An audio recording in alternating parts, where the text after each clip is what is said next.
Good afternoon. My topic is about evaluating sources. What is source evaluation? It is the process of critically evaluating information in relation to a given purpose in order to determine if it is appropriate for the intended use. It is an important part of the research process. Users must be able to critically evaluate the appropriateness of all types of information sources prior to relying on the information. So why there's a need to evaluate sources? First is that instructors expect students to use scholarly sources. Scholarly sources such as journals contain articles written by experts in a particular field. The primary audience of these articles are other experts. These publications are peer-reviewed or referred, which means that scholars in the same field review the research and findings before the article is published. Next is that information can be out of date, inaccurate, and even purposely misleading. A research study is considered to be outdated when it is over 3 years old due to market or economic and consumer behavior variations, demographic changes, and alterations of products. It is inaccurate when some of their information and attached resources may not be reliable, such as sites that provide biased information, and could be purposely misleading, such as fake news, which are rampant in social media nowadays. Next is that some forms of information allow anyone to contribute content only to sell products or ads by generating traffic. A native ad could appear to be a research article, but in fact, the author is being paid or in some way affiliated with a corporation that produces the product. Evaluating sources can also be summed up using a criteria assessment tool. This criteria assessment tool is what we call as the CRAAP test. C stands for currency, which is the timeliness of information. R for relevancy, the importance of the information for your needs. A for authority, the source of the information. Another A for accuracy, which is the reliability, the truthfulness, and correctness of the content.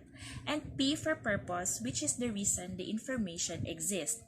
This CRAAP test is a tool to help researchers identify reliable sources and then accurately and easily reference them. So for currency, a researcher may ask if when was the information published or posted? Has the information been revised or updated? Is the information current or out of date for your topic? When was this page created? A recent update does not mean the information is current. The content might still be out of date even if the date given is recent. To determine if the information is up to date, compare the information to other sources, such as scholarly articles found in the library database. This is very important for science, technology, business, and health, where there are new information frequently produced. R for relevancy. A researcher may ask, does the information relate to your topic or does it answer your question? Who are the intended audiences? Is the information at an appropriate level for your needs? Is it not too elementary or not too advanced for your level? Have you looked at a variety of sources before determining that this is the one that you will use? Relevancy is the extent to which the information helps you to answer the research question. You assess the information on the basis of format, content, and currency. If, for example, you are conducting an academic research on depression, an article from Cosmopolitan or Hello magazine will not provide information of the standard you require. Articles from academic journals are much more appropriate. Next is authority. You may ask yourself, who is the author, the publisher, the source, or the sponsor of this information? Are the author's credentials or organizational affiliations given? What are the author's qualifications to write on the topic? Is there any contact information such as the publisher or email address? Publications by well-known and respected organizations are generally more reliable than material published by vague charitable institutions with dubious or unclear objectives. Sponsorship is not necessarily a problem, but be aware of any commercial interest that may be involved. Accuracy. You may ask yourself, where does the information come from? Is the information supported by evidence? Has the information been reviewed or referred? Can you verify the information in another source or from personal knowledge? Does the language or tone seem biased or emotional? Many websites, particularly non-profit organizations or advocacy groups, will have a particular agenda or purpose that results in information with a bias. A bias is not necessarily bad, but it is important to take into account when interpreting or using the given information.